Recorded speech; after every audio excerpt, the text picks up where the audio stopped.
nashimwe. Que le Seigneur soit loué. Yesu nashimwe cyane. Que le Seigneur soit loué. Ndabagumbiriye mwese mu izina rya Yesu umwami Je vous wacu. embrasse dans le nom du Seigneur Jésus-Christ. Ndabagumbiriye mwese mu izina rya Yesu Je umwami vous wacu. embrasse dans le nom du Seigneur Duza amaboko Jésus-Christ. abiri mwese dushima Imana data wa Et vos twese. nommés, Imana ibahezagire. que Dieu vous bénisse. Yego kabisa nabonye umuntu agumye ameze ukuntu nayenze ko J'ai vu yotagira quelqu'un qui ukuboko. a regardé les mains croisées. None rero Imana nishimwe. Que le Seigneur soit loué.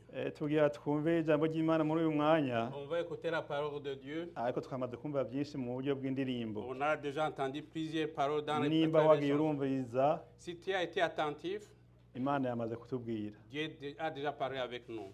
Turirimbe iyi ndirimbo kandi On va chanter encore une fois indirimbo y'ikinyarwanda nkunda cyane un cantique en Kinyarwanda. hariya mu Gakiza 107 117. 107 107.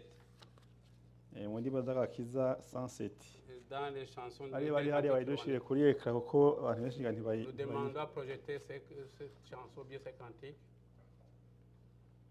107 abayizi baza kumufasha kandi ngira ngo iyi tumaze Ceux qui kuririmba le savent kenshi peuvent l'accompagner.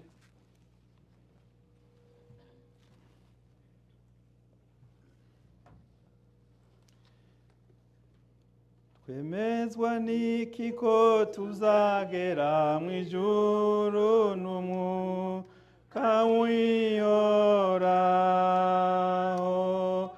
ibyiringiro nk'ibyo twabihabwa nande n'umwuka wihoraho dushaka uwo mwuka wera ni Yesu wawutugeneye dushaka uwo mwuka wera ni Yesu wawutugeneye umwuka wera ukora imirimo ikomeye ni wo wemeza abantu ubwoba cyane iyo tutakimwumva twiba icyo twakora dushaka uwo mwuka wera ni Yesu wawutugeneye dushaka uwo mwuka wera ni Yesu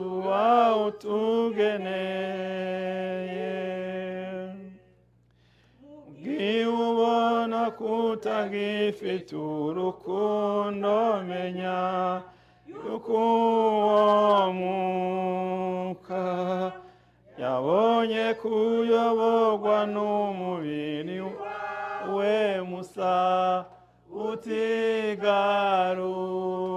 utigaruka dushaka uwo mwuka wera ni Yesu wawutugeneye dushaka uwo mwuka wera ni Yesu wawutugeneye turagusaba mwami Yesu mwohereze uwo mufasha wacu dufite intambara ikomeye mu isi turamukwiye rwose dushaka uwo mwuka Wera, ni Yesu wawutugeneye dushaka uwo mwuka wera ni Yesu wawutugeneye.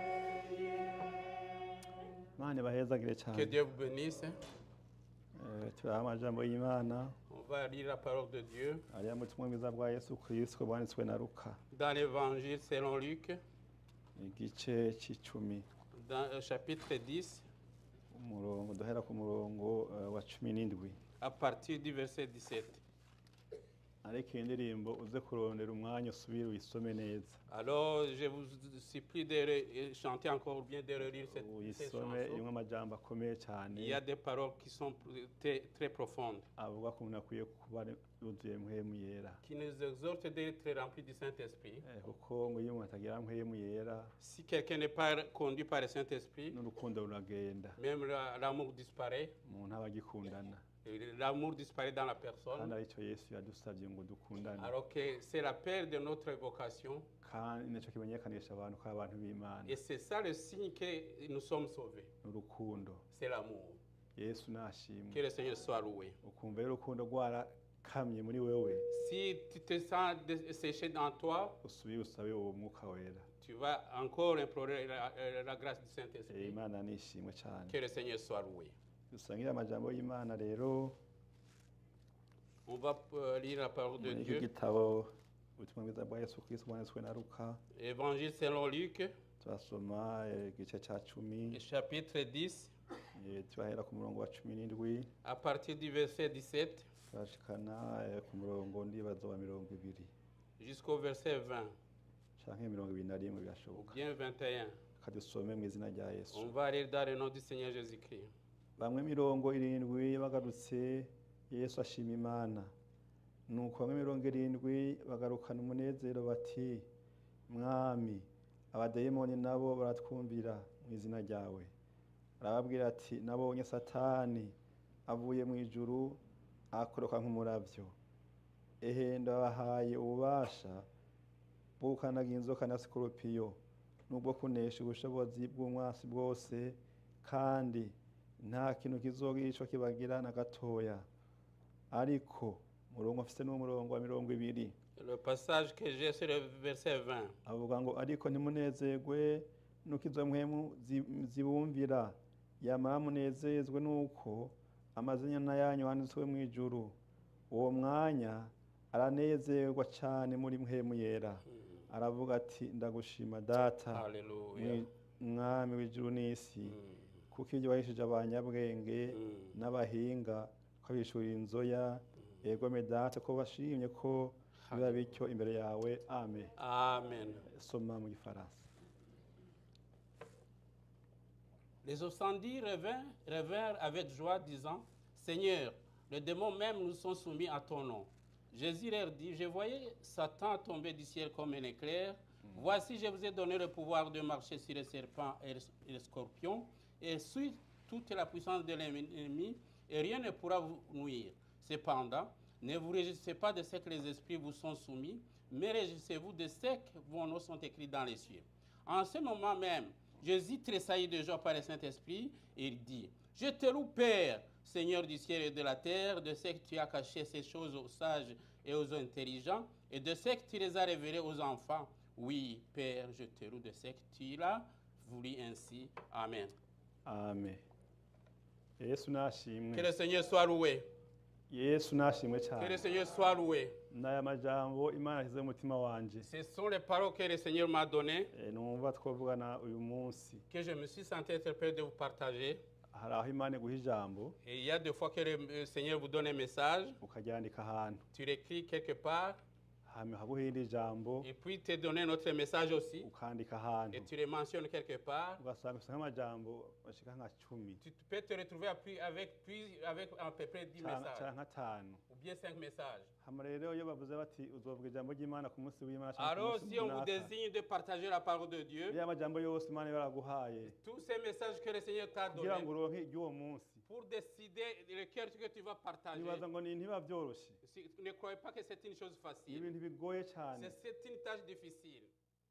yesu Que le nashimwe Seigneur soit loué. hamara imana yonyine yimenye iti iri jambo niryo rikwiriye kuri uyu munsi Alors, au moment opportun, c'est le Seigneur qui décide iri à te jambo donner le rero message que tu vas mfise uyu partager. munsi C'est le message que j'ai aujourd'hui, nifuza kuvugana n'ishengero que je ry'umwami désire partager avec l'Assemblée du niyo Seigneur. mwagira buri mukaza mu nzu y'imana Nous qui avons eu la grâce de venir dans l'Assemblée du n'abari Seigneur, kuri zoom bashobora kuba même batwumva ceux qui sont sur le Zoom, ijambo mfise le message que j'ai, ni ikibazo c'est une question. kivuga ngo mbega Est-ce que izina ryawe ton nom riranditswe mu gitabo Est-il cy'ubugingo écrit dans les livres de la vie? n'iryo jambo C'est ce message-là. kandi sindabatevya Je ne peux pas tarder dessus. sinzi no kuranda ayo Je majambo ne peux pas durer longtemps. imana Que le nishimwe Seigneur soit loué. imana nishimwe Que cyane Dieu soit loué. mbega izina ryawe Est-ce que ton nom riranditswe mu gitabo est-il cy'ubugingo écrit dans les livres de la vie? utitaye ku myaka yawe Sans considérer ton âge. nimba uri umutama Que tu sois vieux. nimba uri umutamakazi Que tu sois vieille. nimba uri umwana Que tu sois jeune. uko ungana kose Peu importe ton âge. izina ryawe Ton nom. riranditswe mu gitabo Est-ce qu'il cy'ubugingo est écrit dans les livres de la vie? imana idufashe Que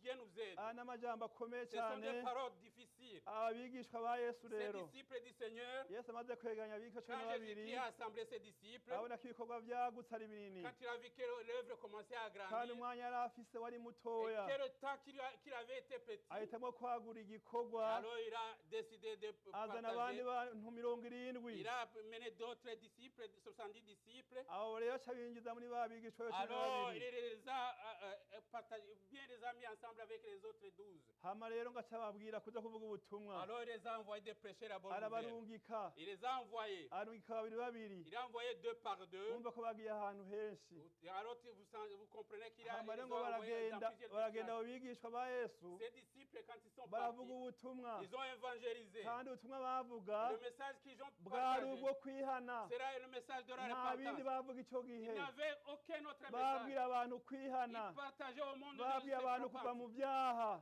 pour quitter le péché, babwira abantu kuvavanura n'ibibi de se séparer de kuko toutes ibi les mauvaises byariho choses. Toutes les mauvaises choses, n'uyu il y en munsi avait. birahari Même aujourd'hui, il y en kandi a n'uyu toujours. munsi turababwira ngo n'uyu munsi turababwira ngo n'uyu munsi Non, aujourd'hui même, nous ngo vous partagé. mwihane Repentez-vous muvavanure n'ibibi mwitandukanye n'ibyaha pour vous séparer du péché. abigisha ba yesu rero Ces disciples du Seigneur, baragenda ngo barigisha ils ont parti pour prêcher. bamaze kwigisha Quand ils ont prêché, barasengera abagwaye ils ont prié pour les malades, basenda ils abadayimoni ont chassé les démons. hama rero bagarutse Quand ils sont retournés, bazanye raporo yesu quand ils ont apporté le rapport au Seigneur, batanga raporo ibitangaza babonye ils ont témoigné les miracles qu'ils ont bavuga ati vus. bwa wundi rero Seigneur, savez-vous que ibitangaza byakoretse il y a eu beaucoup de miracles, abadayimoni des esprits impurs, bahunze mu izina ils ryawe ont fui dans ton nom, kandi Seigneur. bari banezerewe Ils étaient très contents. na yesu abyumvise Quand Jésus-Christ a accompli, aranezerwa il cyane était très content,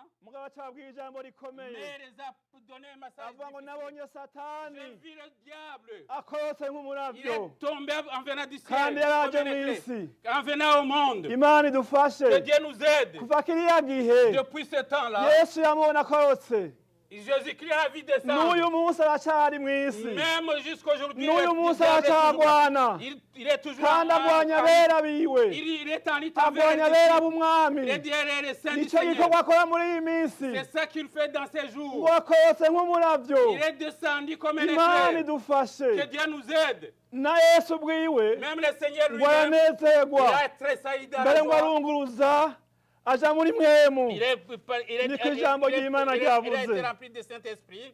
ashabwira ijambo rikomeye Il rero a partagé un message ati difficile. nubwo zabumviye impwemu Même mbi si les esprits impurs vous nubwo ont ibisigo compris, byahunze même s'ils ont été soumis nubwo à vous, abagwaye bakize même si les malades ont été guéris, ikintu gikwiye ce qui kubanezereza est important, gusumbya ibindi vous byose deviez être fiers d'eux munezezwe nuko et soyez contents, fiers amazina d'eux, yanyu parce que vos noms yanditswe mu gitabo sont écrits dans le livre de imana la vie. ishimwe Que Dieu soit loué. bakundwa bene Mes data frères et sœurs, mwe mwagira ubuntu kuba vous ahantu qui ont eu la grâce d'être présents mugire ici, umwete ayez le courage kugira ngo amazina yanyu pour que vos noms yandikwe mu gitabo soient écrits dans le livre de la vie. imana Que ishimwe Dieu soit mu loué gitabo dans cy'ubugingo le livre de la vie. yesu nashimwe cyane Que le Seigneur soit loué. kuko umuntu ari mu Alléluia. gitabo cy'ubugingo Dans le livre de la vie, aba afite droit y'ibintu byose mu bwami bwo mu si ijuru vous êtes écrit dans le livre de la vie, vous avez tous les droits Nta- et toutes les faveurs. nta bindi biba dans le ciel. bisigaye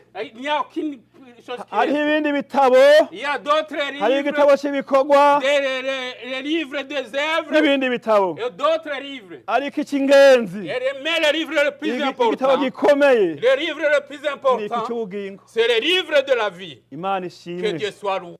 kumaze kuri mu gitabo cy'ubugingo Si vous êtes inscrit dans le livre de la vie. ibikorwa byawe Vos œuvres bizogegwa seront éprouvées. bizopimwa Ils seront éprouvés umaze kuri mu gitabo cy'ubugingo si vous êtes écrit dans le livre de utari la vie. muri icyo gitabo utari muri icyo gitabo Si vous cy'ubugingo n'êtes pas dans, si vous ne vous retrouvez pas naho dans le livre de la vie, warakoze même ibitangaza si tu aurais fait des miracles, naho wakoze ibintu by'igitangaza même si tu aurais fait beaucoup de ntacyo miracles, bizoba bimaze ça n'aura pas aucune imana importance. idufashe Que Dieu nous aide. twize amajambo akomeye ku munsi w'imana Dimanche passé, on a appris beaucoup Ah, de twibutsa. messages difficiles qui nous rappellent kugaruka kwa yesu le retour du Seigneur.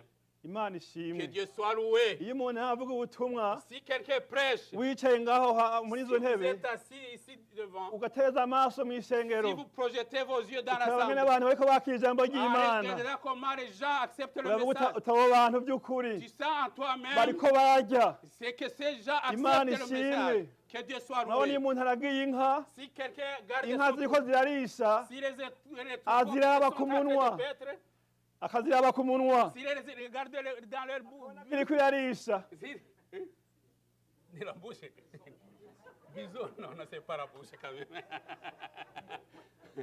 Ok. inka iriko irarisha Si le berger est en train de paître son uyiraba troupeau, ku munwa tu regardes, ukaraba ukuntu ivutagura ubwatsi tu regardes comment il paie. hama ifise intege nke C'est une vache qui est faite. ukavuga uti no inka uti ya bwami Et c'est non, uti c'est vache et Abraham, ntiyarishije neza il n'a pas bien mangé. hama ari umuvyeyi wawe Si c'est ton parent canke uwundi muntu ou wese une autre personne, hama ati inka irafise ikibazo il peut constater que cette vache a Yesu un problème. nashimwe. Amen. no mw'ishengero niko bimeze Dans l'assemblée, c'est la même aho chose. mwatwicaye ngaha Même si nous sommes assis, umuntu ariko aravutagura si quelqu'un tu regardes, umuntu comme ariko il ararya accepte ijambo le message, ry'imana si quelqu'un accepte umuravye mu maso si tu regardes dans son uramubona visage, tu le vois, uti uyu muntu by'ukuri tu peux constater ariko que arakira cette personne est hari réceptive. n'uwundi usanga Tu peux voir une autre ijambo ariko personne, riravugwa même si on prêche, ariko arahunyiza qui est en train de s'endormir, ahunyiza il s'endort. tubwira dafite wa muntu rero mana uno munsi ntuze ntibyari bimeze neza Tu peux dire que telle erega personne turamubwira n'était pas en dutashe bon état, uti uno munsi nari mu ngoro y'imana même si j'étais dans naka l'assemblée, ntibyari bimeze neza et les choses n'étaient pas bonnes, ntiyafunguye neza n'a pas bien mangé. bishobora kuba ari uburuhe Peut-être c'est à cause de la ikigihugu abantu bararuha nibyo birumvikana Dans ce pays, il y a beaucoup de... il y a la ariko uje fatigue. mu nzu y'imana Mais dans l'assemblée, inanate wumva ijambo ry'imana si vous êtes dans l'assemblée, Yesu vous êtes nashimwe. fortifiés. Que le Seigneur yesu soit- nashimwe que cyane le Seigneur soit loué. yesu rero abwiye abigishwa biwe Jésus alors s'adressant à ses disciples, ati munezezwe nuko soyez fiers amazina yanyu que vos noms yanditswe sont mu écrits gitabo dans cy'ubugingo le livre de la vie. imana ishimwe Alléluia. ibindi Amen. byose Tout autre chose, woririmba si tu peux chanter, wosenga tu peux prier, wokora ibikorwa byinshi tu peux byinshi faire beaucoup de bonnes choses. ariko Mais izina ryawe si ton nom ritari mu gitabo s'il n'est pas écrit dans le livre, ntacyo bimaze ça n'a pas d'importance. yesu nashimwe Alléluia, amen. yesu nashimwe Que le cyane Seigneur soit loué. yesu Que nashimwe le Seigneur soit loué. iyo tuvuga ibitabo Si nous parlons des livres, no ngaho turafise ibitabo même ici nous en avons. ibitabo twandikamwo abanyagice Et nous avons les livres pour Umuntu les aje kwiga candidats au igice baptême. ukamwandika Tu peux écrire la personne, hama rero akiga igice il peut apprendre les enseignements akabatizwa jusqu'au jour où il soit baptisé. akava muri cya gitabo cy'abanyagice Alors, il va quitter les livres des Akija mu gitabo nouveaux convertis. cy'abakristo bo mu Alors, ishengero il va se retrouver dans le registre des membres de l'Église. kandi umuntu atize igice yari yandikishije Si quelqu'un était candidat au baptême, aguma ahandi nyene il va demeurer, il va rester dans le même livre. turi kumwe mbega Vous comprenez? ujya ukiyandikisha mu gice Si vous, ukiyandikisha mu gice si vous êtes candidat au baptême, mukaza mukiga si vous venez pour apprendre, hageze kubatizwa au moment du baptême, bakagusiba cyangwa bagenda ukundi kuntu si il peut arriver que tu ne sois pas uguma muri accepté pour cya que tu sois gitabo baptisé, uguma muri cya gitabo tu vas cy'abanyagice rester dans le même registre. igitabo cy'ishengero ry'abakristo Mais le livre des membres de l'Église, ntujamwo tu ne peux pas être inscrit. turi kumwe mbega Vous nous suivez, vous comprenez le none message. mw'isi habaho ibitabo Il y a beaucoup, si dans le monde il y a beaucoup de livres, mw'ijwi niho alors il ne peut pas manquer au ciel. nimba abantu bashobora gukurikirana abantu Si dans le monde, nous avons la facilité de faire un suivi pour nos frères et nibaza ko sœurs, mu ijuru batadukurikirana est-ce que vous croyez que dans le ciel, on ne le fait pas? bakadukurikirana intambwe ku yindi Alors, ils font un suivi ijambo ku minutieux. rindi Un suivi minutieux. igikorwa ku Il kindi y a une œuvre sur une autre. imana ishimwe Alléluia, amen. kandi aho umuntu wese Et que chacun sache bien afise que chacun, umumarayika wiwe agendana il a nawe son ange.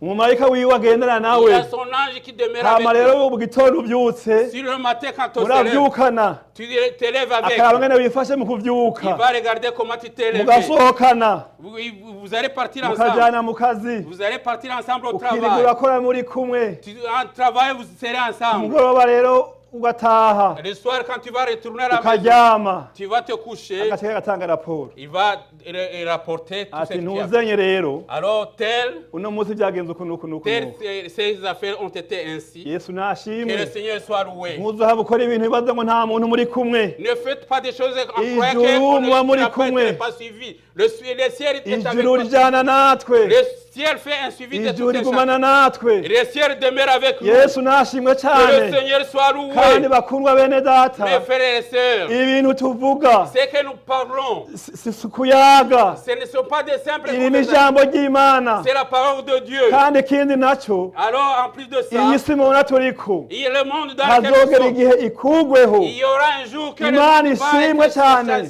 transformé en izokugwaho le monde sera umuntu wese chacun. akurikira uwo yakoreye Alors, il va suivre celui qui l'a servi. ahabwa ibikorwa Et alors, dans les œuvres, bijanye n'uko yakoze alors il va avoir la récompense Imana idufashe en cyane fonction de ce qu'il a servi. imana Que idufashe Dieu nous aide. ikintu rero kunezereza Alors, tu peux être content de cyotuma wumva unezerewe ce qui peut causer une joie en nuko toi. wuzuye umutima wawe Alors, c'est quand dans ton cœur, wishingira intahe quand tu as un témoignage, kw'izina ryawe que dans ton nom, ryanditswe que ton nom soit écrit mu gitabo cy'ubugingo dans le livre de la vie. yesu nashimwe Alléluia, amen. yesu nashimwe Que le cyane Seigneur soit loué. ubeho wanditswe mu gitabo cy'ubugingo Alors, demeurer dans le monde, alors que ton nom soit, qu'il est écrit dans le livre de la vie. yesu ashimwe cyane Que le Seigneur soit loué uyu munsi rero aujourd'hui. ko wagira ubuntu n'imana Que Dieu parce que Dieu, le Seigneur t'a ukaza avec mu nzu grâce, y'imana tu es venu dans l'assemblée du Seigneur. birashoboka yuko Il se peut que izina ryawe ton nom, ritakiri mu gitabo cy'ubugingo tu ne peux pas te retrouver dans le livre de la vie. ku mpamvu izi canke ziriya Pour une raison quelconque. biranashoboka yuko Il se peut que izina ryawe ton nom ritarigera rihonyera mu ico gitabo ou bien cy'ubugingo n'a jamais été écrit dans le livre de la vie. urafise ububasha kwiyandikisha mu gitabo Alors tu as cy'ubugingo le droit de te faire inscrire dans le kandi livre de nta la vie. wundi muti wariho kwiyandikisha Il n'y a pas nta bindi bagusaba il n'y a pas autre chose que vous demandez, il n'y a pas nta d'autre kibazo exigence. ukora Il n'y a pas un examen à ni faire. uguca bugufi C'est l'humilité mu maraso ya yesu dans le sang du Seigneur. imana nishimwe Amina. imana Que le nishimwe Seigneur soit loué. mu maraso ya yesu Dans le sang de Jésus-Christ, niho hari c'est uburenganzira là où nous avons le bwo kuba droit mu gitabo cy'ubugingo pour être inscrit dans le livre de la vie.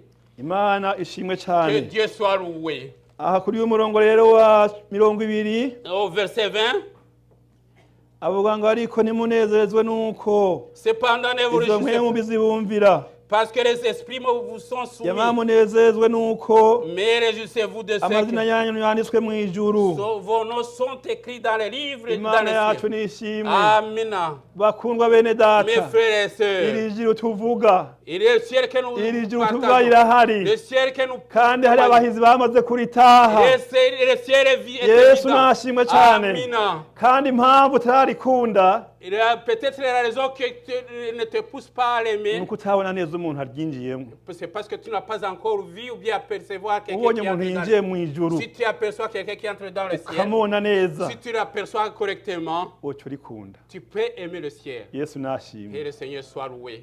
mu burusiya En Russie, abantu bavuze ubutumwa les gens qui ont prêché en Russie, barasenga ils ont prié. hama rero haragera igihe hagati abantu Et alors, il y a un moment, il s'est arrivé que abantu ils ont décidé d'arrêter la prédication. kandi nta kindi abantu ko bakorera On ne peut faire autre chose envers eux. ni ukubica bakavaho On va les massacrer ou bien les tuer. hama rero baca ngo bafata abantu 30 Ils ont pris 30 personnes bari ahantu basenga C'était des intercesseurs. ngo barababoha Ils ont ligoté, ngo baragenda bimba ikinogo ils ont creusé une fossée, ikinogo kinininya une grande fossée. hama ngo baragikanyisha Alors on a mis du foie dans le fosse. baragikanyisha kabisa kabisa On a mis du foie dans cette fosse. hama rero ngo batonda ku murongo Alors on les a alignés. ngo barababaza bati n'uma cyavuga Yesu Alors on a posé la question à chacun, est-ce que tu aimes toujours Jésus-Christ? mwashari muri ibi bintu byanyu Est-ce que vous demeurez encore dans la foi du Seigneur? bati turacari muri ibyo Nous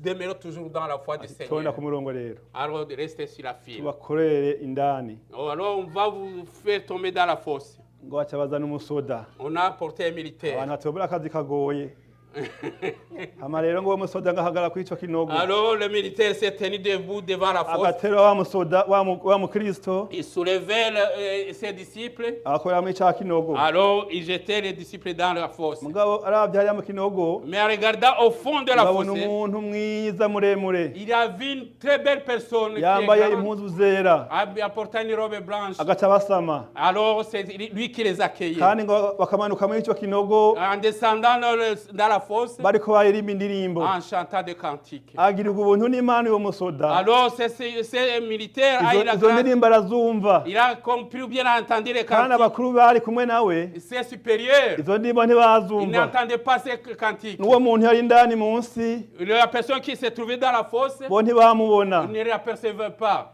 hama ngo aterura uwa kabiri Il a soulevé la deuxième personne. akororerayo Il l'a jeté dans la fosse. uwa gatatu akorerayo Alléluia.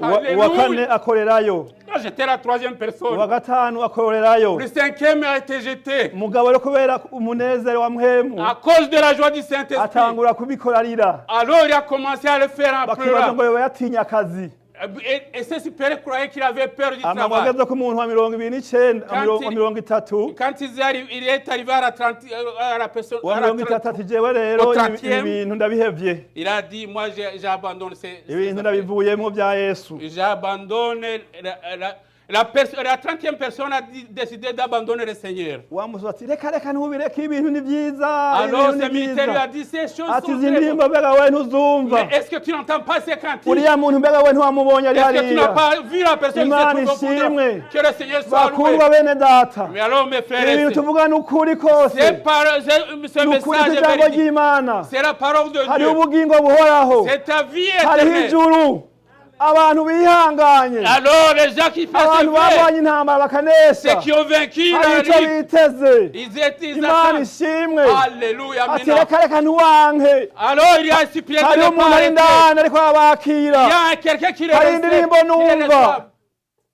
bati bati rero reka tumutere uyu muntu ati Alors- basi nimutere jewe ati Alors il a décidé bati de ibyo nous ibyo ni proposer qu'il bitoya soit jeté bati lui-même. bamutererayo On lui a jeté- bakorerayo on lui a jeté dans la fosse. abarinzi ubugingo buhoraho Alléluia. imana yacu Que le nishimwe Seigneur soit loué. igitigiri c'imana rero Alors le nombre du nta Seigneur, muntu agifise ku bubasha personne ne peut vaincre bari abantu les mirongo itatu 30 personnes. umwe biranka Alors une personne a umuntu refusé yari umunyantege nke parce qu'il était faible. umuntu yari umunyantege Et nke une personne de atari muri porogaramu y'abasenzi lui qui n'était pas atari umukristo qui n'était pas chrétien, ibyamwemu taco yari il abizi ne ko comprenait pas les choses du Saint-Esprit. imana imubwira neza kuri ico Mais kinogo Dieu l'a fait grâce au-dessus de la imana fosse. ishimwe Amen, alléluia. nimuze mugare akazi k'abantu rero ari naho yo nziya yuko uzoja mu bwami bwo mw'ijuru C'est le uwo chemin musirikare d'aller. ahagaze ngaho ariko atera abantu mu La kinogo personne qui jetait les Abantu bamubona. personnes dans la fosse. bavuga ati nta kazi yaronse ujya muntu Alors on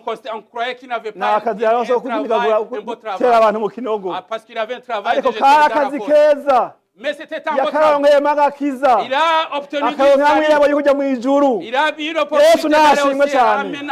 yesu Que le nashimwe Seigneur soit hariho loué. ubugingo buhoraho C'est la vie éternelle. naho binegirija Mais même si tu naho négliges, bifata ibisanzwe mais si tu ne prends naho la vie, tubivuga mbega ntubyumva mais tu fais ça. hariho comme ubugingo ça. buhoraho Mais c'est la vie kandi éternelle. abantu bazojayo Les gens qui vont y arriver, barabikorera ils travaillent. barabikorera Ils travaillent pour le bakemera bakaruha Ils bakemera bagatama acceptent kuko la ni fatigue. ubugingo buhoraho Parce que c'est la vie imana éternelle. ishimwe Alléluia. imana ishimwe Que cyane le Seigneur soit loué. ibindi byose munsi y'izuba Toutes autres choses, s'il sawa vous plaît. bavuze ngo n'ubusa gusa C'est vanité, c'est ni vanité. ugwami n'umuyaga Alors, ce n'est que du vent. imana idufashe Alléluia, Amina. haleluya Alléluia. Hallelujah. Alléluia, alléluia. turabona amajambo y'Imana On va hariya continuer à lire la parole de Dieu. mu gitabo twavugishwa n'Imana Daniyeli.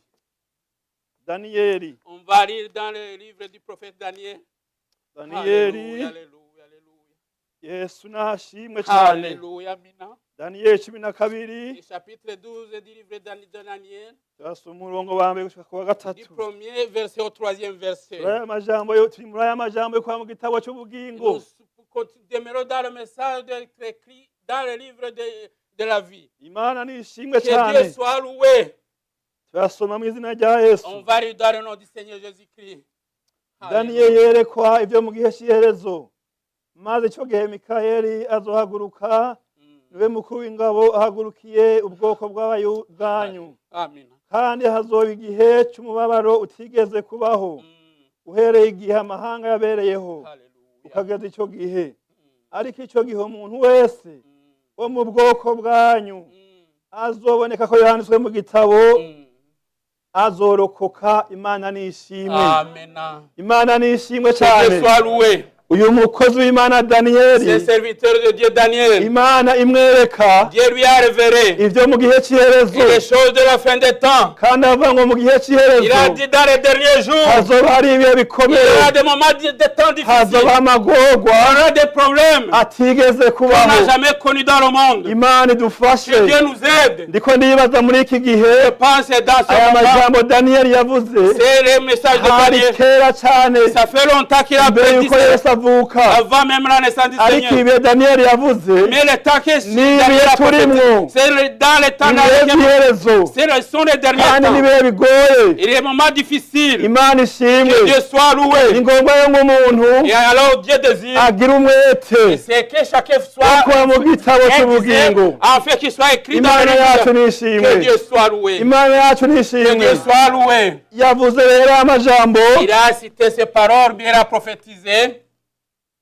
ku murongo, bere ku murongo wa mbere ntacyo, kuko ni umurongo umwe. Le premier verset. Ngo maze icyo gihe À ce temps-là, Mikayeli azohaguruka, se lèvera Michael, niwe mukuru w'ingabo, le grand chef, ahagurukiye ubwoko bwanyu, le défenseur des enfants de ton peuple. kandi hazoba igihe Et ce sera une époque cy'umubabaro de détresse. utigeze kubaho, Tel qu'il n'en aura point uhereye igihe amahanga yabereyeho de semblable depuis que les nations existent ukageza icyo gihe. jusqu'à cette époque. Bene data, Mes frères et sœurs, hari abantu bavuga ibintu nk'amakuru, il y a des gens qui parlent la parole de Dieu comme des nouvelles. ariko ijambo Imana yavuze, Mais la parole qui a été prophétisée par le Seigneur, ijambo riri mu gitabo cy'Imana, la parole qui est écrite dans le livre de la ni parole ngombwa rizobe, doit être accomplie. ngo hazoba igihe cy'umubabaro utigeze kubaho, Ce sera un moment difficile, umubabaro ukomeye des moments difficiles uzoba mu isi yose,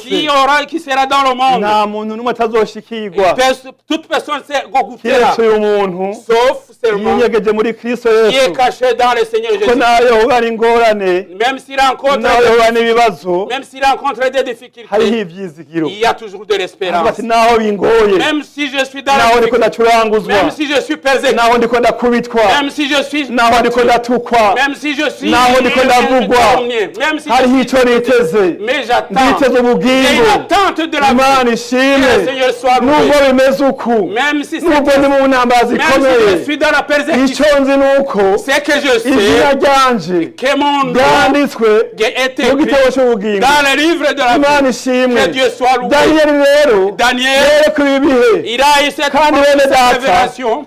nimba mwumvise ijambo ry'Imana Si vous avez entendu la parole de Dieu, mukaribika, si vous l'avez gardé, ibivugwa ku Bisirayeli, ce qui a été prophétisé envers les ibivugwa ku Israéliens yandi mahanga, et les autres ni nations, ibintu bitandukanye, ce sont des affaires ni différentes. ibintu bidasa. Ce sont des choses qui sont différentes. Yesu nashimwe. Que Dieu soit loué. Umwungere w'ishengo ngaho yatwigisha ijambo ry'Imana, Notre premier pasteur nous a enseigné. abwigiye cy'ibibazo bizoba mu isi, Il a parlé, il a enseigné sur les atwigisha choses ibizoba vraiment difficiles. ryaduze, Car l'église sera enlevée. igihe rizoba ryaduze rero, Après l'enlèvement de l'église, ngo hazoba umubabaro il y aura ukomeye, des moments difficiles. ngo aho umuntu azoyicunguza n'amaraso yiwe. Et chacun sera sauvé par son sang. Ariko umviriza neza, Mais écoutez bien mon frère. abantu Ces gens, bazocungurwa ceux qui seront sauvés, n'amaraso yabo par leur sang, twebwe ntiturimwo mais nous ne sommes pas abanyamahanga ntibarimwo les nations ne sont pas ibi ni possédées. iby'abisirayeli C'est pour les Israélites. abanyamahanga Nous, les gens du monde, yesu niyaza quand le Seigneur gutora viendra umugeni wiwe pour chercher son épouse, umuntu azosanga ari muzima toutes ces personnes qui mu seront buryo trouvées bw'impwemu vivantes, dans l'esprit, no mu buryo bw'umubiri même corporellement, uwazojana nawe il va être enlevé. abapfiriye muri kristo Ceux qui yesu seront décédés dans abo le nabo Seigneur, ils bazozuka seront ressuscités basanga ni umwami wacu yesu mu pour kirere rencontrer le Seigneur, baje mu bwami bwo mu pour ijuru aller dans la gloire de imana Dieu. ishimwe Alléluia, ariko Amina. abantu baneneje Mais les gens qui ont abantu bafashe ibisanzwe qui ont pris à la légère ijambo ry'imana la bakayifata parole de ibisanzwe Dieu, qui ont pris la légère uwo la parole de muntu Dieu, ces personnes-là, bizoba byarangiye ça sera fini pour eux. nta yindi chance Ils n'auront pas nta d'autre yihari ils n'auront pas chance d'autre ni nyene Là, c'est le igihe cyawe ni iki nyene le bon moment pour toi, c'est ugifise le bon ubugingo jour. Tant que tu es vivant, ugihema tant que tu respires, ukicyumva tant que tu entends, ukibona tant que tu igihe vois, cyawe ni iki nyene le rero bon moment pour toi, c'est imana aujourd'hui. ishimwe Alléluia, inyuma Amina. y'urupfu nta Après la bugingo mort, il n'y a inyuma pas de vie. y'urupfu nta mbabazi Après la mort, il n'y a iryo pas ni de ijambo grâce. ry'ukuri C'est la parole de nta vérité. hantu bazogucisha Même si on ne te fera mu pas passer bagusabira imbabazi pour un projet. oyaye Oh, jamais du umuntu tout. asaba imbabazi akiri muzima Chacun doit niyo demander le mpamvu pardon tant qu'il est vivant. tuza tugasemerera Quand nous ngo abantu crions bihane pour que les gens abantu puissent batungane pour que les gens abantu préparent bagoroke pour que les abantu gens bumvire puissent obéir. imana ishimwe Amina. abantu bumvire Que les gens soient abantu bumvire obéissants. ababyeyi babo Pour que les enfants abantu obéissent au bumvire Père. abarongozi Que les b'ishengero gens obéissent à leur abantu conseil. bumvire ijambo ry'imana Que les gens obéissent à la parole. igihe ni iki nyene C'est le bon moment. yesu Que nashimwe le Seigneur soit loué. igihe ni iki Le nyene moment c'est aujourd'hui. igihe ni iki nyene C'est le bon moment aujourd'hui pour toi. et moi. daniyeli rero daniyeli Daniel. yerekwa iby'iki gihe Et là, il a la révélation de ce yesu de ces nashimwe derniers jours. Amen. aha yose yavuga ngo Et alors il a continué. ariko icyo gihe Il a dit à ce moment-là, umuntu wese toute wo mu personne bwoko bwanyu de votre nation azoboneka qui ne serait pas retrouvée, yanditswe mu gitabo qui n'est pas mentionné dans les livres, azorokoka il ne sera pas sauvé. yesu nashimwe Que Dieu soit loué. ngo uyu muntu azorokoka La personne qui se retrouvera dans les livres de la vie, c'est là qui sera sauvé. ni uwo wenyine C'est le seul qui sera sauvé. imana ishimwe cyane Que Dieu soit loué. imana Que ishimwe Dieu soit loué. ni uwo muntu azorokoka C'est la seule personne qui sera sauvée. bene data bakundwa b'umwami Mes frères bien-aimés dans le Seigneur, muri uru rugendo turimo dans le pèlerinage que nous sommes, nagira ndakwibutsa ikindi je kintu vais te rappeler une chose. ntushaka kugenda mu ijuru Tu ne peux pas aller au ciel nk'ugiye gusuma comme quelqu'un qui va au marché, afite amafaranga yiwe ku mufuko qui a l'argent dans la poche, nta kibazo aba afise il n'a pas de problème avuga si ati vous avez ngiye de l'argent. gusuma Quand tu vas mbaye amahera magasiner, yanje c'est avec ton nta argent. ngorane ndasuma Je n'ai pas de ndabitahana problème, je vais imana magasiner. ishimwe Amina. kandi hamwe k'igihugu ho ntibiba Amen. Dans ce hari pays, iwacu on ne vole- wanayatwara tu peux te retrouver ugiye avec les gusuma vols. bakagukora mu mufuka bakayatwara Tu peux te retrouver Aha avec des ntibiba brigands n'ukuri. qui peuvent te voler. Dans ce pays, on ne vole pas. uyatwaye Si tu vas avec ton argent, urasuma ibintu byawe tu peux magasiner comme tu veux. ukabitahana Tu neza peux en rentrant avec tout ce que tu yesu demandes. nashimwe Que le Seigneur soit loué. nta kibazo ugira Tu ne peux pas rencontrer muri aucune urugendo difficulté. turimo rero Même dans notre rujya pèlerinage, mu ijuru dans le voyage du ciel, rutandukanye cyane c'est tout à fait différent. n'ubwo rugendo mvuze C'est différent avec le voyage dans lequel ugitangura tu étais. kubyiyumvira iby'agakiza Il faut commencer à écouter la parole. ugitangura Quand kubyiyumvira tu commences à écouter la parole de amajwi Dieu, ya shetani araza les voix diaboliques ibintu ntabyo woshobora qui vont te dire que tu ibintu ne si ibyo peux no pas, kuba byo que ce n'est pas ibintu véridique. bireke Et tu peux te reka décourager. kwikwega ibintu utazoshobora Que tu peux Ura- faire un engagement qui n'est uracyari au pas ici. depart uracyari mu ntango C'est au début, nta n'intambwe uratangura même tu n'as pas franchement uracyari même pas. kubabyiyumvira iby'agakiza Tu as dans les décisions, amajwi akaza il y a des voix qui ibi se bintu disent, ntabyo uzoshobora est-ce que je serai ibintu capable? ibintu bireke Et tu peux abandonner ces kubera affaires. iki n'urugendo rugoye C'est un voyage yesu difficile. Que nashimwe le Seigneur soit loué. ukagwana izo ntambara Alors tu te peux retrouver ukagwana dans izo cette vie. ntambara Tu te mets dans la ikindi lutte. gihe ukanesha Alors tu peux Ukaza par ngaha exemple, mu tu nzu peux retrouver y'Imana. avec eux, en venant dans l'assemblée de Dieu. ugapfukama Tu en s'agenouillant, ukihana Oui, en te repentant, ugatunganya ubugingo bwawe en neza mettant en ordre ta vie. wanashaka kwiga igice Tu es peut-être en continuant même Ukabatizwa. d'apprendre les enseignements de baptême, ukaba umukristo mwiza en être baptisé et puis en s'engageant intambara comme un rero zigaca zitangura alors, à ce moment-là, les combats commencent. ugahangana n'intambara Tu vas être confronté aux luttes.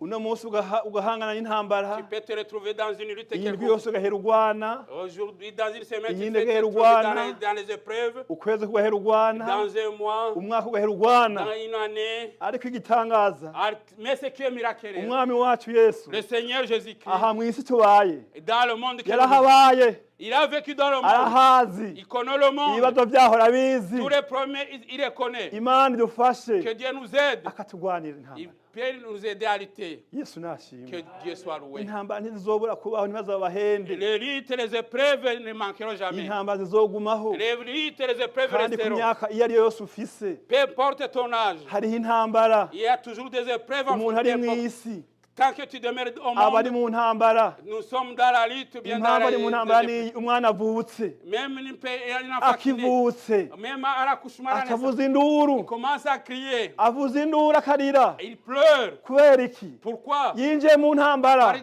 qu'il entre dans la lutte. aha mu isi ni intambara gusa Dans le monde, c'est la lutte, bien sûr. ariko les épreuves. ibyizigiro ni ibihe Mais l'espérance, c'est ni uko quoi? tuzoshika iwacu C'est parce que nous arriverons chez ata nous. ntambara Il n'y zizoba aura pas de lutte. Yesu plus de- nashimwe cyane. Alléluia, amina. ata ntambara zizobaho Il n'y aura plus de lutte. hari umusigizi yamye asigura ibyo mu ijuru ejo bundi ndamwumviriza Dernièrement, il y a un prédicateur qui a prêché sur les avuga affaires d'ici. ati mu ijuru rero Alors, au ciel que nous ati parlons, tuzobana kandi tuzomenyana chacun saura son frère. tuzobaho mu buzima ibintu umuntu adashaka guhambya ngo yumvire Alors, on vivra la vie qu'on ne savait pas. acavuga atari ikintu kinezereye nuko Mais ce qui augmente la hariho joie dans ma vie. ibyizigiro Mais c'est l'espérance ko abacu bagiye bagorotse que nos frères qui nous ont précédés, tuzosubira kubabona nous les reverrons. kandi Alléluia. ikindi gitangaza Mais alors, notre miracle, abantu batazaba bagiye mu ijuru abantu batazaba bagiye mu ijuru ceux qui ne se retrouveront pas au ciel, nta mutwaro wabo il n'y aura plus de nta erreur. mutwaro hari uriyo Il n'y aura plus de ni fardeau. umunezero gusa C'est la joie ni seulement. amahoro gusa Et c'est la paix. ni indirimbo gusa Ce sont des cantiques. imana Que idufashe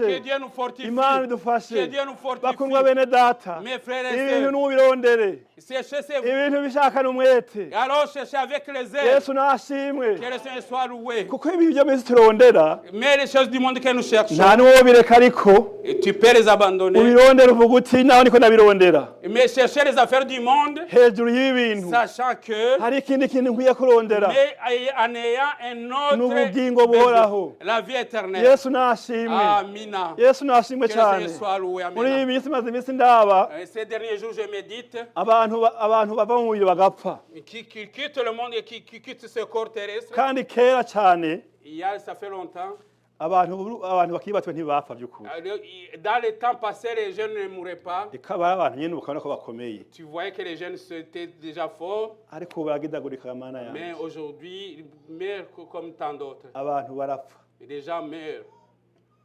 imana idufashe Que Dieu nous fortifie. mose yabwiye abisirayeli Moïse a parlé à ati Israël abantu bari bazi ubwenge parce que les gens étaient intelligents. bo kwiyumvira Si ibi les gens étaient intelligents, auraient pensé, bakiyumvira ku iherezo ryabo ils pourraient penser à leur fin. yesu nashimwe Amina. iminsi yose Et chaque jour, nibaza ko ata munsi undengana à chaque jour, ntiyumvire mbega abantu chaque jour, je pense à ma iherezo fin. ryanjye bizogenda gute Est-ce que ma fin sera laquelle? bizogenda gute Et sera comment?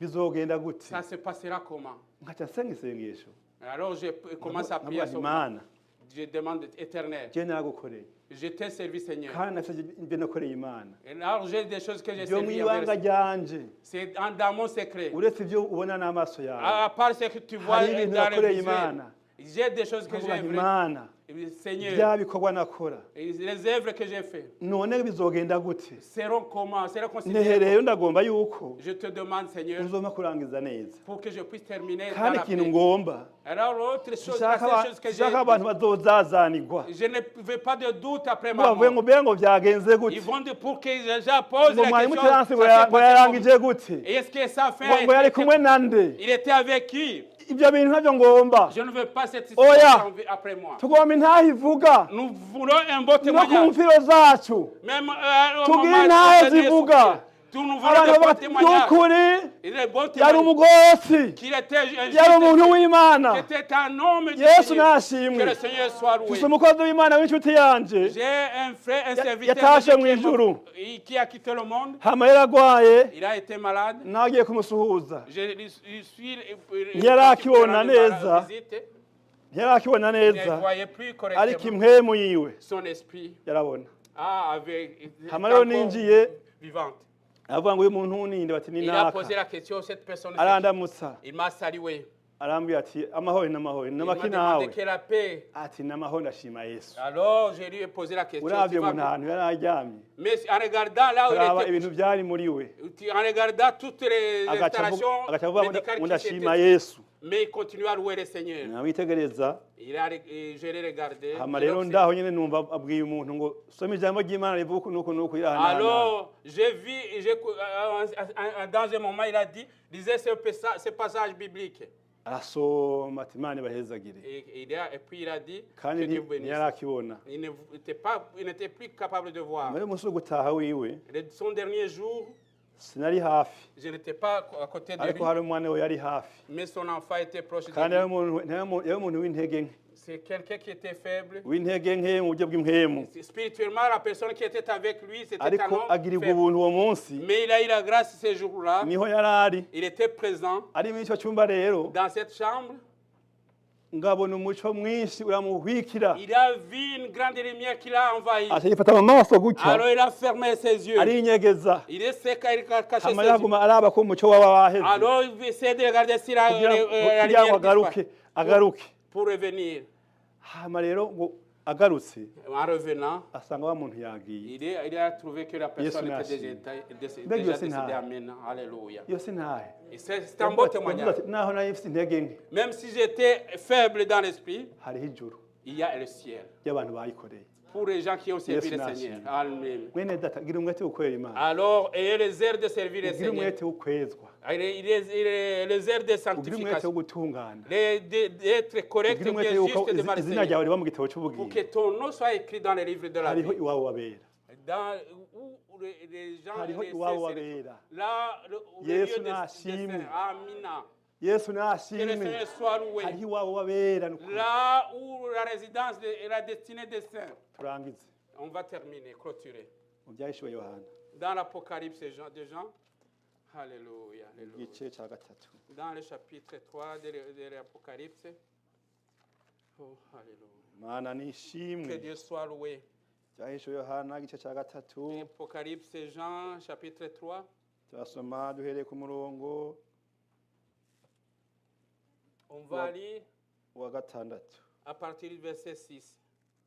natwe ku murongo wa mbere ntacyo Ou bien on peut commencer par le premier verset. ikete ryandikiwe ishengero ry'isarudi kandi wandikire umumarayika w'ishengero ry'isarudi Mm, uti ufise impwemu ndwi z'imana n'inyenyeri ndwi aravuga ibi ndazi ibikorwa byawe ko uvuga kuri muzima ariko uri wapfuye b'amaso ukomeze ibisigaye bigira bipfe kuko atabikorwa byawe nabonye bisozerewe imbere y'Imana yanje niwibuke rero ingene wakiriye kandi wumvise ubyitondere wihane nuko rero nutaba amaso nzoza nk'igisuma nawe ntuzamenye igihe nzokubira ariko ufite amazina makeya yabo isarudi batanuje impuzu zabo nibo bagendana nanje bambaye impuzu zera kuko bibabereye unesha Yesu nashimwe unesha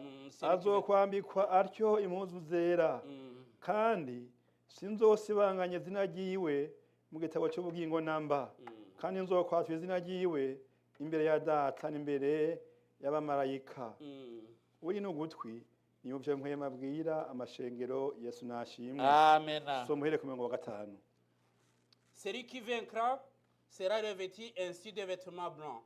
Je n'effacerai point son nom des livres de vie et je confesserai son nom devant mon Père et devant ses anges. Que celui qui a des oreilles entende ce que l'Esprit dit aux églises. Amen. unesha celui qui vaincra, sinzosibanganya izina je ryiwe n'effacerai jamais son nom mu gitabo cyanjye dans le cy'ubugingo. livre de la vie. Aya ni amajambo Yohana Ce sont ces paroles de l'apôtre Jean. yerekewe mu kizinga Patimo. Il a eu la révélation dans Ari dans l'île ahantu de Patmos. ababaye, Il était dans la persécution, ari ahantu arushe. dans une situation Imana problématique. imusanga aha hantu Dieu l'a trouvé dans cet endroit. iramugendera, Alors l'a visité. avugana na Yesu, Alors il a une conversation amubwira avec son kwandikira Seigneur. amashengero yo muri Aziya. Il y a dit d'écrire ces passages Iri rero ni aux ishengero, églises de iri ni l'Asie mineure. ishengero rimwe yandike muri ayo mashengero ndwi, Alors c'était ce ishengero passage, ry'i Sarudi. l'église de Sardes. Icyo ngomba kuvuga ni Ce iki? que je veux dire, c'est quoi? Yavuze ngo Il a dit ceci. uraba aho wahoze, Regardez où tu étais. uraba ibyakugoye, Ce qui vous a été hanyuma rero difficile. wihane. Et repentez-vous. Yesu Que nashimwe. le Seigneur soit loué. Uraba aho wagize intege nke, Regardez, tu as été hama affaibli. wihane. Et repente-toi. Kunesha Parce que celui qui vaincra, sinzosibanganya izina je ryiwe n'effacerai jamais mu son gitabo nom cy'ubugingo. dans le livre de la N'aya vie. majambo y'Imana. C'est ces paroles de Ayo Dieu-là. Imana ibahezagire. Que celui qui a Ninde entendu, que yifuza Dieu- ko izina ryiwe ryandikwa mu gitabo qui cy'ubugingo? veut que son nom soit écrit dans le livre de la vie. Ndamuhaye kaze mu izina Je rya Yesu. l'accueille dans le nom Kaze. Seigneur. Umuntu yifuza ko izina ryiwe Chacun qui a besoin d'être Niba écrit mu dans le gitabo livre de la cy'ubugingo. vie, que son nom soit écrit dans le livre de la vie, kandi je sindabateze lui ndabona dis yuko bienvenue, umwanya uriko je uragenda. l'accueille. Parce que le temps, Ijambo ry'Imana waryumvise, tu as entendu le message, nta bindi bisigaye byo kubwirwa. Atawuhari, s'il n'y a pas aucune personne, turashima Imana on hanyuma va rero remercier le Seigneur. Alléluia. turashima Imana hanyuma Yesu aguhezagire Que le wewe. Seigneur soit vous bénisse. Sinzi kuri Zoom ko hari abandi bariyo Je ne sais pas s'ils ont s'il y en a, ceux qui kugira ngo veulent se confier à tubasengere l'Éternel. Imana. Ceux qui ont besoin d'être écrits dans le livre de la vie, Yesu que le nashimwe. Seigneur soit loué. Wavuze ijambo ry'Imana ku munsi w'Imana. Dimanche passé, le prédicateur du dimanche passé, le pasteur, Yavuze ngo hari n'aho ijwi ryo ari irya nyuma wumvise. peut-être c'est la dernière occasion. Nta uzi umunsi wiwe ukubaho. On ne sait pas son dernier jour. Iminsi y'umuntu izwi n'Imana yonyene. Nos jours sont connus par le Seigneur seulement. Niyizi iminsi y'umuntu. C'est le Seigneur seulement qui connaît Umuntu tous abona nos abyuka jours. akagenda, Tu peux te réveiller, ntaba azi ko ataha. mais tu ne peux pas savoir que tu Ataha seras demain. kubw'ubuntu bw'Imana. Si nous rentrons, c'est par la grâce de Dieu. Umuntu abyuka kubw'ubuntu Nous bw'Imana. nous levons par la grâce de Dieu. Niyo uryamye, Même si on nous ntuba uzi yuko ubyuka. tu ne peux pas être certain que tu vas te Tubayeho lever. yo ku buntu Si bw'Imana. nous vivons par la grâce de Iki Dieu. gihe rero Alors ce moment-ci, ntugipfishe ubusa. ne prenez pas la légère ce moment. Wezwe ku kantu gato na gakuru. Sanctifie-toi pour les petites et les grandes choses. Ibyakugoye, Toutes choses qui étaient difficiles. amajambo Les wavuze, paroles indignes que tu as amajambo prononcées. wumvise Ou bien les akagusitaza. paroles qui t'ont blessé. Kubera ko wamuhaye ugutwi, Pourquoi tu as écouté tu as Akakubwira donné le amajambo diable, y'ubupfu. le temps au diable? kubera ko wamwumvirije, Pourquoi tu l'as écouté? ukwiye kwezwa Puis sanctifie-toi n'amaraso ya Yesu. dans le sang du Seigneur. Amakuru wabwiwe Les paroles que tu nta as kindi entendues. cyo yakurayo, Et personne ne peut aller n'amaraso se ya faire. Yesu gusa. Il n'y a pas le sang Imana du Seigneur. ishimwe, Alléluia. iri Amen. jwi irondera wewe. Il s'était Umutima wabwira ngo hari ikitagenze neza, La parole de Dieu hari dit ikitagenze neza, dit qu'il y a des hari choses qui n'ont pas été ikitagenze correctes. neza. Mais il y a Hari des choses qui n'ont pas ikitagenze bien fait. neza. Il y a des choses qui n'ont Nahawe pas été rero correctes. Alors c'est le bon gutunganya moment ubugingo. que tu mettes en Imana ordre ta vie. ibahezagire. Que Dieu vous Reka aide. dusengere uyu aciye bugufi, On va prier pour la personne qui n'uwumbona est kuri écrite. Zoom. Et même d'autres qui sont sur Zoom. kayisabe mwarimu Jafeti On nous demandera yegere hano prédicateur asengere Japhet. aba bantu basaba amaraso ya Yesu.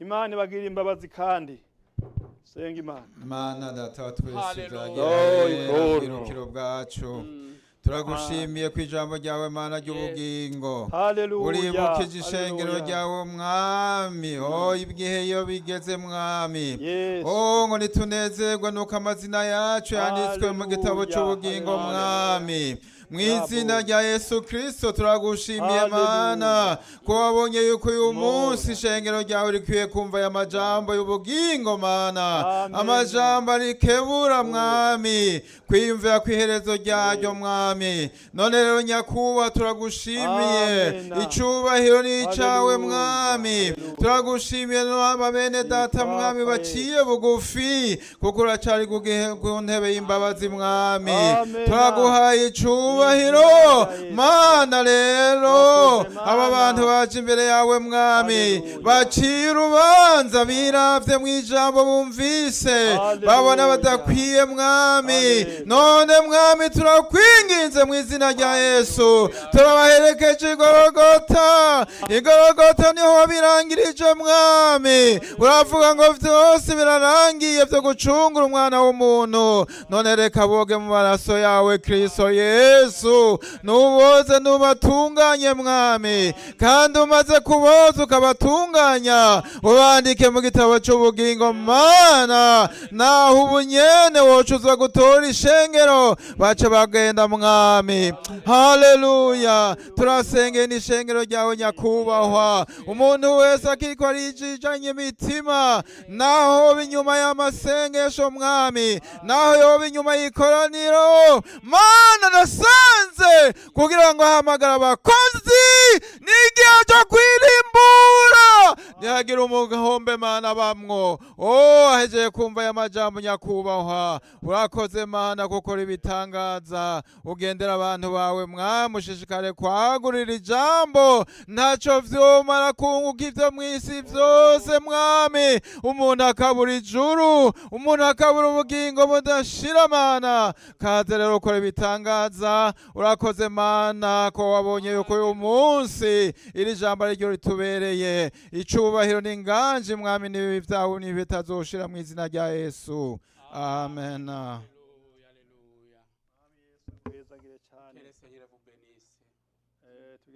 On va prier pour les malades et ceux qui ont d'autres fardeaux. On ne peut pas manquer de requêtes ou bien de fardeaux parce que le Seigneur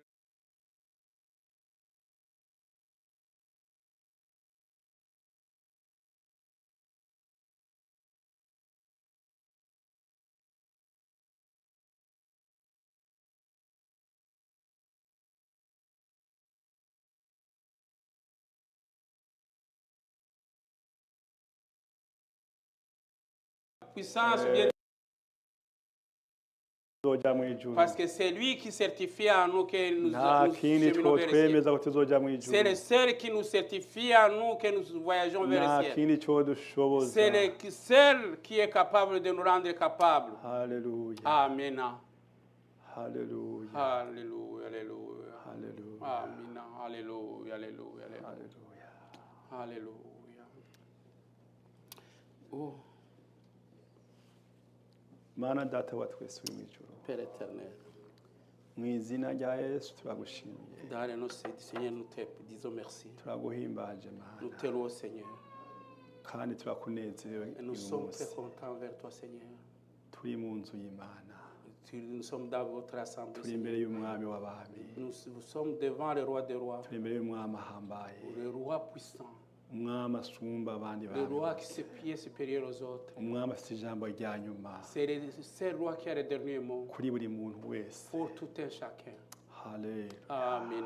Alléluia. abantu bahagaze imbere yawe Ces gens Mana qui se tiennent devant vous, Seigneur, devant abantu bahagaze imbere y'Imana ces gens qui se tiennent devant bahagaze imbere l'Éternel. y'umuntu n'umwe haba na gatoya Alléluia. bahagaze imbere y'Imana Ils se data wa tiennent twese devant l'Éternel, Imana ifite le ububasha Père éternel puissant. haleluya Amen. Yesu Kristo bwababuye babigishwa bawe Et Seigneur Jésus, uravuga ngo ndabahaye ububasha bukandagira inzoka na sikoropiyo none abantu bahagaze mu izina rya Yesu turabasengeye Imana abagwaye nibakire abagwaye mu mutwe nibakire abagwaye mu mihogo nibakire abagwaye imigongo nibakire abagwaye amaguru nibakire abagwaye mu nda nibakire mu izina rya Yesu Kristo umwami n'umukiza wacu abantu nibakire abantu nibakire abantu nibakire mu izina rya Yesu haleluya ufise ububasha bwose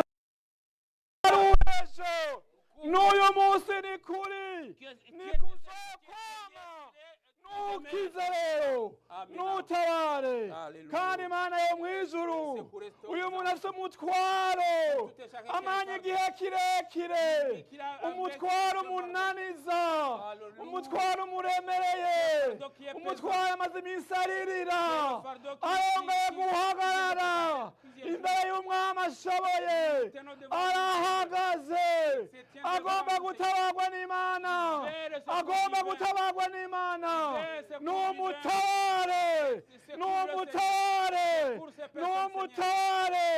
haleluya apfe ngaha anezerewe mw'izina rya Yesu kandi Imana yo mw'ijuru abantu bahagaze harimo uwundi mugwi abandi bantu bagomba ubushobozi bwa mpwemu yera wavuze ijambo rikomeye ngo muzoronke ubushobozi bwo kunshingira intahe i Yerusalemu n'i Yudaya no ku mpera y'isi muzoronke ubwo bushobozi mpwemu yera niyabazako haleluya mpwemu yera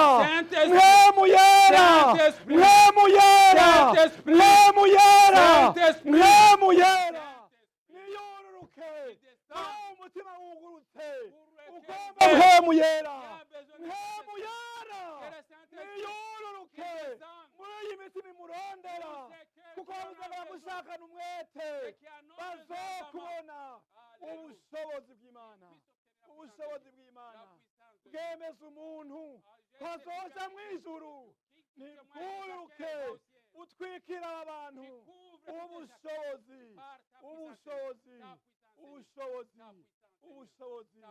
bwemeza abantu iby'ibyaha ubushobozi bukomeza abantu ubushobozi bubashisha abantu guhagarara nibugotaba abantu b'Imana haleluya urakoze Mana turagushimiye kubikoze byose neza mwizera ry'umwami wacu Yesu Kristo amen mwese mwese amajambo y'Imana mukayizera umwami abahezagire cyane haleluya Imasi